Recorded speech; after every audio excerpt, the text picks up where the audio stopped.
Well, school board meetings have become quite the talk of the town all around the country as parents are starting to wake up to what's happening around the United States in our woke and broken school system. Recently, my friend Steve Lambert decided to attend his first ever school board meeting in Lee Summit, Missouri, and today he's going to join me to talk about what happened. Stick around. I think you're going to be encouraged.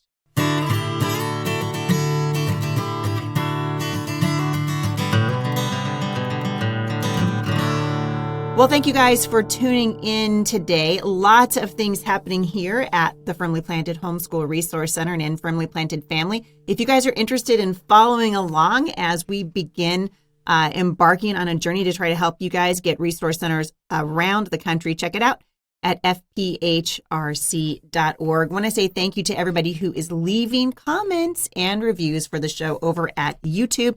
Remember, I told you guys last week that we often do not put episodes on YouTube that talk about anything that YouTube might deem goes against their communist policy. And so if you want the full Heidi St. John unedited podcast, you need to continue to listen at audio platforms. We're also working very diligently at coming up with a new service, a subscriber service. You guys are going to love it. Very excited about that. And we're continuing to grow at Mom Strong International. Like I told you guys yesterday, we're just finishing up now with the study in the book of Hebrews, which has been enlightening and encouraging. And next month, we're going to talk about the irreplaceable value of mothers and why it's so important that moms learn to meet their kids right where they are. So we're going to talk about nurturing your kids, body, soul, mind, and spirit. We're going to spend some time on homemaking, and we're going to answer the question, did God give the role of women to be homemakers? Well, the obvious answer is yes. It's all over Scripture, but we're going to break it down for you and just show you God's heart for mothers. It really is a beautiful thing. All right, you guys know my friend Steve Lambert. He's been on the show with me several times. He and his wife, Jane, are very dear friends of my husband and myself. We've traveled around the country together. Steve has spoken for years on the homeschool circuit, and he is a father of two and a grandfather. All of his kids and grandkids have been homeschooled, so he knows quite a bit about what's happening in our education system. He called me a few days ago and said, hey, Heidi, I just went to my first school board meeting. And I was like, dude, how did that go? And it was so interesting. I asked him to come on the show and tell you guys what he saw and heard. Hey, Steve, welcome to the show. Hey, Heidi, thank you. It's always fun to be with you. I know. It's fun to just to be able to do it in a format like this because we're talking on the phone most days of the week. And every once in a while, I'm like, dude, the whole world should hear that. In fact, you wrote something on your Facebook page the other day talking about Kudzu, and I think that might be a good place to start because it was so good that I put it on my big page. So, what did you write about? Yeah, Kudzu was another government master plan that went awry. Shocker. I think the Kudzu was introduced at some kind of an international world conference or something as an exhibition plant, and the Soil Conservation Service of America said, "Well, that's great. We can use that for ground cover because it grows up to a foot a day." And it promptly covered about 6 states. Anytime you go to South Carolina, Georgia, anywhere down in that part of the country, all you see is the general shape of outline of trees and telephone poles because they're all draped in kudzu. Yeah. They don't know how to kill it. It travels above ground. It travels below ground. So, I was shocked not to discover that a federal program could possibly go wrong and produce the unexpected results that they never intended to happen. I'm sure that has never happened since, but it certainly happened in the 1920s to the 1950s with kudzu, and that's what's happened in the National Education Association and the Department of Education. Between the teachers' unions and the federal government, they have implemented a plan to help cover ground, to help achieve all kinds of touchy-feely, ethereal kinds of goals and objectives, and it has absolutely draped our schools in woke nonsense, and it's hard to even find the students now. They're all buried under the kudzu of social reform and touchy-feely good stuff and equal outcome. Yeah, right. All these kids that we're spending millions upon millions of taxpayer dollars to educate, and they're not getting educated at all. They're getting schooled. No. My friend Sam Sorbo has often said to me, as we've talked about this issue over the years, that we don't know how to educate students anymore. We only know how to school them.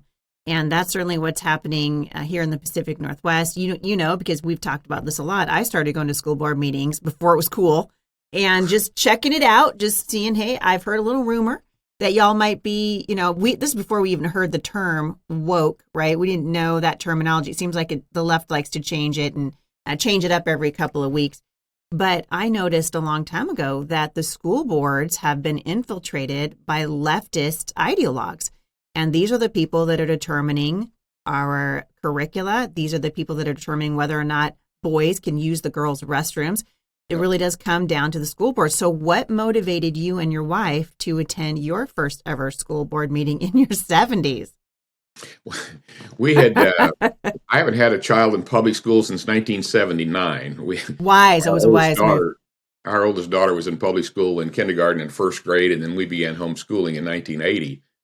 But I'd heard rumors that things were not going well in public education, and of late there's been a lot of discussion here. And we live in a lovely 5A suburban school district that was on the fringe of a metropolitan area, little rolling acreages and farms and lake developments, and just a beautiful place that 20 years ago was considered the number one school district in the state of Missouri. It's no longer even in the top 100. And several acquaintances of mine had gotten permission to speak at the school board meeting last week with regard to some of the pornography that's located in our school libraries. Yep. And so they asked that friends come and support them and encourage them and be there to pray for them during their testimony before the school board. So that's why we showed up. And all of that went down about as expected. In fact, one of our dear friends was escorted out of the building by the police when the school board president was outraged that he attempted to read before the adults in the room books that were available for his daughter to read in the library. But the more interesting part, I thought, actually was prior to that, just sitting and watching the business of the board before they invited any public commentary, because it was all done in weird acronyms that were clearly intended to keep parents and non-educational professionals from feeling like they could have a part in this or even understand what these highly trained professionals were talking about. But there were enough code words you could figure out that they were talking about inclusion and relevance and participation and equity, diversity. Equity was a big turn. And so they were accounting for how they had spent millions and millions and millions of dollars in the last several school years to achieve all these touchy-feely goals, but there was no metric for measuring them. There was no way to say whether anything good or bad had come out of those attempts. And in the meantime, our school district, which went from number one and has some of the highest taxes in the state, has dropped out of the top 100 academically. I don't even know where it ranks now. They don't list it below 100, but it's somewhere. It could be dead last for all I know. All right. Well, it's interesting. So you say that this one of these dads, and this is important, I think parents need to understand this, the material that we have allowed into our libraries that kids who are 12 years old, 10 years old, 8 years old have access to, a lot of this material has been placed there by activists. It's pornographic in nature. I just heard a woman, a mother, reading to her school board in Broward County. She was reading about a book that was placed that her 8-year-old came home with. And I'm telling you what, Steve, I mean, I'm blushing listening to this woman read this book. And she finally looked at the board members and she was like, I hope you feel uncomfortable because I feel uncomfortable reading this stuff. And yet we're shoveling it to our children as if it were nothing more than a Dr. Seuss book. And that's really what this guy was trying to point out, right? Did they let him read it at all? No, he made 3 or 4 attempts, and she kept gaveling him down and shouting at him on the microphone that, you cannot read that in this room. You're not allowed to read that material. And people from the audience were standing up and screaming at her, saying, well, it's all right for my child, my little girl, to read it. Why isn't it okay for us as adults, professional educators, parents, and board members to hear this material?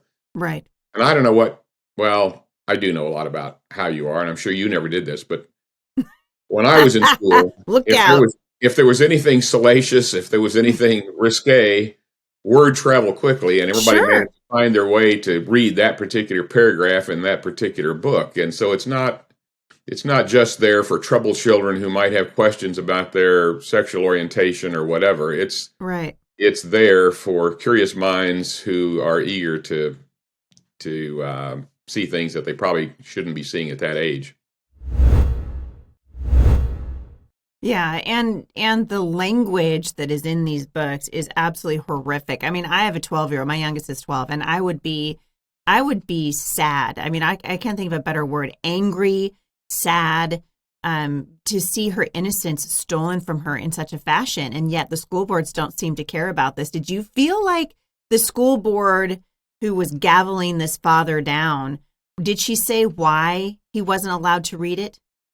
There was so much yelling going on, it was hard to tell. My understanding was she was saying that you're not allowed to read Yeah. in this meeting. And I don't know if they have made a rule that you can't read anything, you must just speak extemporaneously, or if she had made a rule that you can't read out of a library book, or if she made, I don't know, or if that was her impromptu decision, you're not allowed to read. But anyway, the audience was shouting, "Go ahead, read it. It's being recorded." And she was screaming and gabbling and hammering away. And pretty soon they had stationed, in anticipation of the evening, 2 police officers who then escorted him out of the building. Wow. What a day we're living in the United States of America, when a father who's trying to keep children at a school safe is not allowed to read from the material that's actually in the school library. That's very, very eye-opening. What are the other things that happened or some of them, because there was a lot, some of the other things that happened in that meeting that really gave you pause?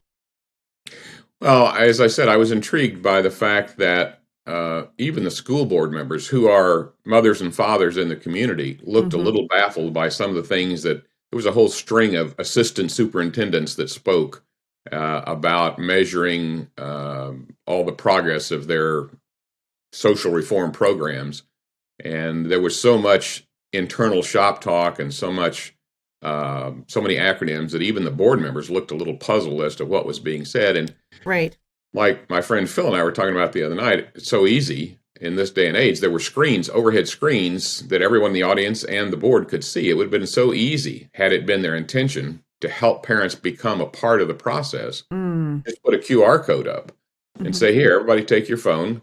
Go to this Look at website. that QR code, and you'll find a glossary, so that if you're not familiar with some of the terms they're going to be using tonight, here are the definitions, because we want you to be a part of the journey and not feel like dumb outsiders." But that clearly was not their intention.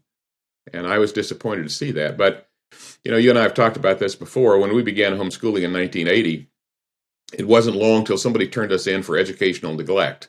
And we had a knock at the front door, and it was social services came and had to physically see our children to make sure they weren't being abused and so forth. And they eventually turned us over to the school superintendent of the district in which we lived. And so we had a meeting with him, with an attorney that we hired, and he looked at our test experience and looked at his test experience when he'd had our daughter in public school, and agreed that we were doing a better job than they had done, and pledged not to cause us any problems. But a few months later, and this is 1980, he calls, or 1981 maybe, he calls and he says, "Mr. Lambert?" I said, "Yeah." He says, "This is Dr. So-and-so." And I thought, "Oh no, here we go." And he said, "I've called together a blue ribbon panel of educational experts to meet for 6 weeks this summer to talk about what's going wrong in our public schools." He says, "Test scores are down. Participation is down, unhappiness on the part of faculty, parents, students." He said, "We're really having a bad time in public education these days." And I, of course, pretended to be stunned. I was like, "Oh, really, doctor? I had no idea. I'm shocked to hear that." You got to be kidding me. And he said, "Well, you have from our conversation, you have a very unique perspective on education, and I wondered if you'd come and be a part of our series of meetings to talk about how to improve the policies of public education and improve the outcome for students in our community." And I said, "I'd be honored." But I no more than got there, and everybody had letters after the name, lots and lots and lots of letters, except me. And I raised my hand to introduce myself as a homeschool dad, and every head in the room turned like they were The Exorcist, because they'd never seen a homeschooled father and lived about it back in 1981. Right. And You're so like a dinosaur. Exactly. And the very first statement that the guy made was my final moments in that series of meetings, because he stood at a whiteboard. Well, actually, they didn't have whiteboards back then. We had blackboards. In fact, as old as I am, it's amazing they weren't writing with coal on the back of a shovel. But in any event, on the blackboard, he writes, we could talk a lot about things that are wrong in public education, but let's start on a positive note and talk about things that we know to be right and true and good about public education. Number one, the responsibility for education of children rests with the state. Wow. This was 1980. 1980. And I raised my hand and I said, he said, "Yes, Mr. Lambert, do you have a problem?" And I said, "Yeah, that's not right." Yeah. He said, "What do you mean it's not right?" Now, I didn't tell him God told me this because I figured that would confuse and muddy the What? waters. So I just left out the source of my knowledge, and I just said the responsibility for educating children rests with the parents, Yeah. and only insofar as they choose to delegate some or all of that authority does the state have anything to say about the education and raising of children. And he asked for a brief adjournment at that point of the meeting. And so that was 43 years ago. Already, public educators were acknowledging that what they were doing is not working, and they needed to reevaluate it. And we've come 1,000 miles since then, and what's happening now isn't working at all, as evidenced by the climbing suicide rate of teenagers today, the climbing rate of gender confusion, dysphoria, by the climbing rate of depression, and the falling rates of academic achievement in reading areas like reading and math. Yeah. And it's tragic what's happened, and every parent needs to be involved, needs to get to a meeting, needs to see what's happening in their school district, because I would have said, if you had asked me, that in a nice, lovely suburban school district of a Midwest city, nothing like that could be happening. Maybe in California, maybe in Washington, maybe in New York, but not in Missouri.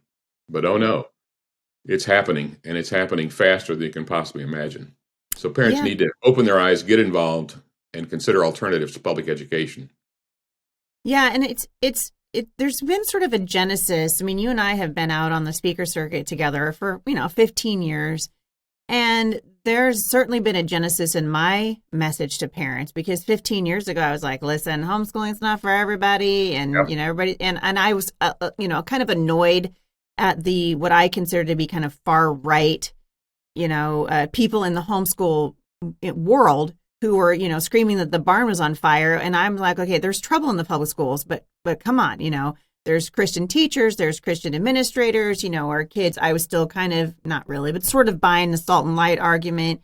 But over the years, I think you and I have really sort of almost made this metamorphosis together, because now when someone says, what do you think about the public schools? I'm like, get your children out. Why is it that we are asking our children to swim through a literal cesspool to get a mediocre education? What do you say? I mean, do you feel like things have changed in the way that you talk now about the public school system as opposed to 15 years ago? Oh, absolutely. 15 years ago, I would have said to anyone who asked, and did say to hundreds or maybe thousands of parents who asked, homeschooling's hard. Not everybody can do it. It's a difficult thing. It requires some degree of grace and call on the part of the Lord before you do that. So the default position is have your kids in public school, but if the Lord speaks to you, have courage and know that homeschooling works and that you can do this thing and that there are lots of resources to help. Now, particularly after last Thursday, my advice is get your kids out. Get your kids out. I don't care if they're in a private Christian school, if they're homeschooled, if you have a tutor, anything other than the indoctrination, the government indoctrination camps that schools have become, because they're not helping your children academically. They are not preparing them for life. And they certainly are not preparing them for the kingdom of God. They are working directly at odds with the goal of every parent, or what should be the goal of every parent. And you and I have talked about a time some years ago when I interviewed a Fortune 50 human resources director, and I asked him point blank, I said, are you able to find graduates in your recruiting teams crisscrossing America? They had 250,000 employees. I said, are you able to find graduates today who can do the work? He said, these kids today, he said, I can find thousands of them who can do the work, but I can't find any who will do the work. Wow. They want to do personal banking on their own time. They want to do TikTok. They want to do FaceTime. They want extra time off to go to lunch. And if they don't feel like coming into work today, they just call in and don't come. He said, I can't find any of them who know what it means to hold down a job, be responsible, do the things that they were hired to do. And so, in addition to the moral cesspool, as you so rightly said, we're also failing to teach our children how to take their place. And this is the second or third generation, in many cases, that have lost it. And that's why everywhere you go, the restaurants are closed, even the drive-thrus trouble, and they're closing 3 days a week because they can't find any employees. The world's gone mad, and Kudzu is growing in our schools, frankly. Yeah, it's right. And there was someone else that was talking about clubs. Touch on that a little bit too, because this is a very common thing We've seen it here in the Pacific Northwest for a really long time, but they're having these extracurricular clubs now during what would normally have been regular academic teaching hours, right?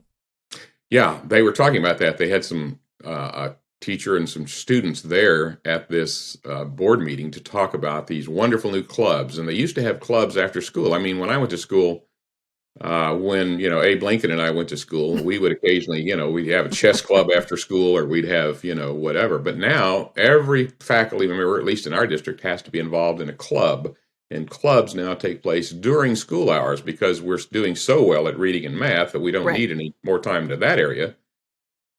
But all of those key words buzzed by as she was explaining these clubs, because they're designed to help every student feel heard and inclusive and a participation and to be part of community and all of this stuff. So 3 little girls got up and showed how the beautiful little quilts, blankets they'd made, where you tie the fringes together all the way around to make a little flannel quilt, and that they just felt so heard and so included and so much a part of a community this way. And meanwhile, they were talking about that whole process as being an essential part of education today. And they also kept they gave a number of reports on surveys of students to see whether they felt heard, whether they felt included, whether they felt their voices were important in education. And I thought, boy, nobody ever asked me that when I was in school. They told me to put the comic book back in my desk and pay attention, Right. Yeah. Which is the job of an educator, right?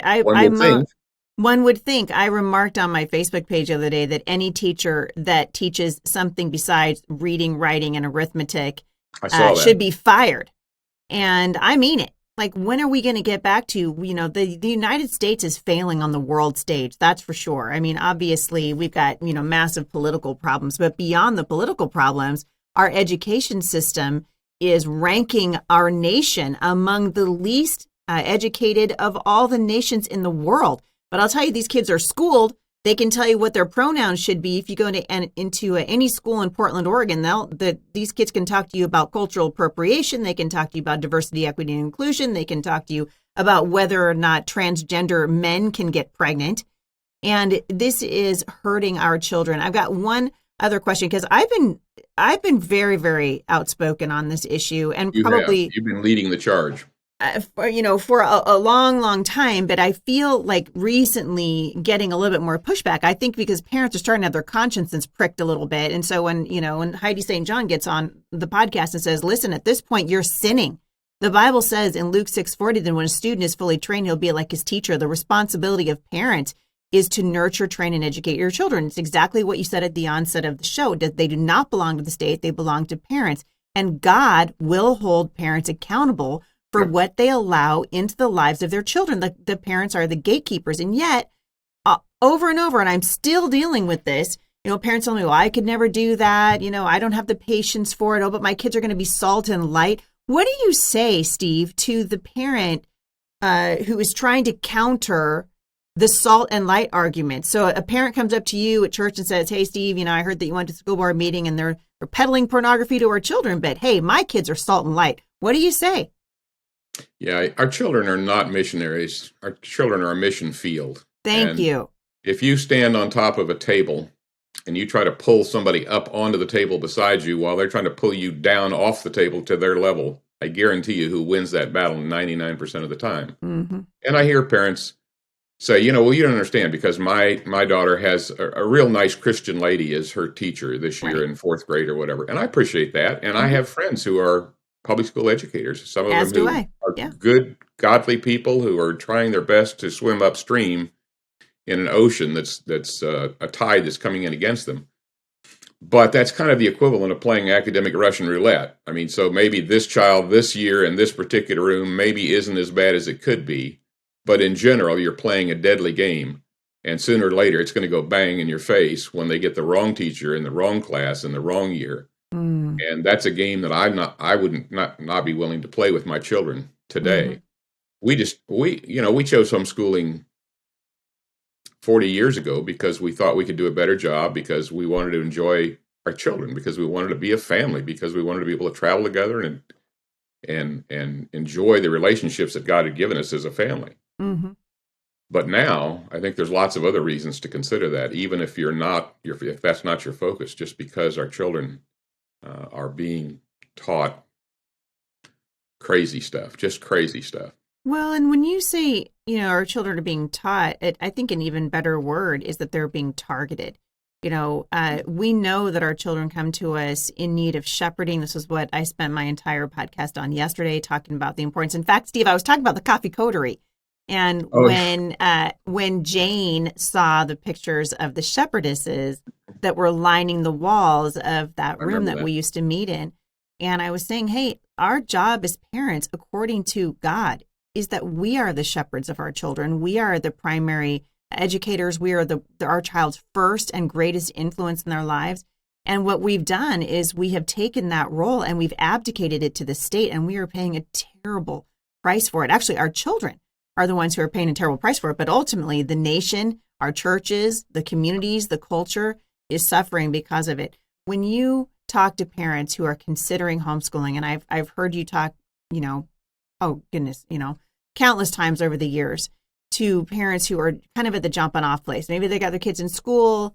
Maybe they're starting to see now, their eyes are getting opened. Oh my Right. goodness, when we've got the transgender flag is flying in our schools, when our kids are being indoctrinated, which is really what it is. I mean, sun up to sundown's propaganda, mostly from the LGBT, the alphabet mafia. What kind of encouragement can you give? I think I've been talking to moms for the majority of the week, so I'm hoping you can kind of talk to fathers who I think sometimes can sort of check out of the process. What do you say to dads in particular who are looking at what's happening in the schools and trying to decide what they should do with their own children? Well, when Jane came to me in 1980 and asked me what I would think about the idea of homeschooling our own children, I was completely flipped over onto my lid. I'd never heard of such a thing. I didn't know if I asked her, is that legal? Can you even do that? I don't understand. What are you talking about? Um, and as I prayed about it in the days and weeks that followed, I felt like the Lord spoke to me, not in an audible voice, but if you're a Christ follower, you understand what I'm talking about. And I felt like the Lord said, you're accountable for how your kids are raised. And if at the end of the day, you're not pleased with how your kids turn out, don't blame the schools. Don't blame liberals. Don't blame a Democratic president. You're accountable for how you raise them. And I felt like the Lord said, if you want to delegate some of that responsibility to other people, you may do that, but be wise in how you go about that. And I thought, if I'm accountable to sit for the final exam on this thing, then I ought to at least be a part of the process and go to class and know what's going on with my kids. And so, and as a footnote, it was several years later, I felt like the Lord told me the second part of that. He said, and your kids are accountable for how they turn out, which, we all know great parents who've raised lost kids, and we've known lost parents who've raised great kids. But in general, Indeed. if you do your part according to God's word and his faithfulness draws alongside you, your kids will turn out well. But I can tell you, for no matter how much your kids are a star on their school tennis team or a star in their school debate team or whatever else it is, we are now long since past the point of seeing of our peers, the kids grown. Our kids are now as old as you are, Heidi, and we're seeing our grandkids now emerging as young adults in their 20s. And I can't think of anything more tragic. I sit with a guy at least once a week whose kids are absolute messes in their 40s. And he bemoans every week when we sit together over lunch the way his kids have turned out. And whatever it cost you in the process in terms of time, convenience, income, is nothing in comparison to what it'll cost you if you're not diligent and you don't stay on top of it, and your kids are indoctrinated and swallowed up by the beast. And then you look back all the rest of your life and watch all the problems that your kids get into as young adults, trying to raise their family, not knowing how to manage their money, not knowing how to hold down a job, not knowing how to work, not knowing anything that we're called to disciple and teach our children. So, do what you want, Dad. But I promise you, a little investment now will compound the interest, and you'll reap a rich harvest when your kids are grown. Well, and as someone wisely said, we either can do the hard work now of training our children and investing in them and putting our own needs and wants aside, because that's what a lot of it is. And you're absolutely right. I mean, we want an easy button for parenting, but as a mother of 7, I'm here to tell you there is no easy button. No, but and yes, but if you plant and water now yes, and prune and do the hard work, then you get to sit in the shade of that tree in your old age and enjoy harvest. That's right. And we all go through seasons of reaping and seasons of sowing. It's funny, Steve, on the way into the studio today, Jay and I were talking about some stuff in our own family and sort of where, Firmly Planted is and this move that we're making to try to help other parents have homeschool resource centers. And he said, Heidi, he goes, I realized that for the last 30, almost 35 years that we have been together, we've really been sowing. And we all go through seasons where we're tired and we just want to give up, but we are entering now a season of reaping. And what you're saying is absolutely true. And we can either do the hard work on the front end or we'll end up doing the hard work on the back end. And I'd rather do it God's way, which is the hard way, the hard work on the front end and to get to experience the joy of parenting and knowing that you're walking with the Lord as you do it. And it's a partnership with the Lord of Heaven's armies. And he's the one who sustains the homeschoolers. You remember quite well that when Jane and I first met you 15 years ago, and we were so impressed with you and Jay, and we were like, man, these guys are inspiring, they're amazing, they're brilliant, they're gifted, they're stunning, but let's just take time out and get to know their kids. Let's see how their kids are. Because so often I've met people who were great on a platform and their kids were a train wreck, and I knew that what went on the platform was not at all what went on at home. And so we began kind of informally interviewing your children over the weeks and months that followed and discovered that they were good kids who were being trained and discipled and loved the Lord and were bright and well-educated and were already taking their part in society. And that's when we decided, all right, Jay and Heidi are going to be okay. We can be friends and partner with them in building something together. So, well, it's really been our joy to walk with you and Jane, for many years now and be really co-laborers for the Lord. You guys sit on the board of directors for Firmly Planted Families, so we get to interact frequently about what's happening with the nonprofit organization. But beyond that, just to see your continued involvement in the lives of the homeschool movement, many, many parents who are still being influenced. Your wife, of course, the author of a very well-known and loved homeschool curriculum, 5 in a Row. And right. And so you guys have been invested in the homeschool movement for a long time. And I just want to honor you for it, because a lot of people would have said, hey, you know what? I did my part. My kids are grown. I'm out. But you recognize that the battle is still raging and we need these people. We need people like yourselves to stay on the field. Well, thank you, Heidi. And I agree. Not everybody's called to do that, but so many people do a great job of homeschooling and then boom, they're off to play golf and retire somewhere. And as you and I have talked about often, there's really not any retirement within the kingdom of God. That's right. You do what he calls you to do until he calls you home. That's right. That's right. And there's a blessing in it.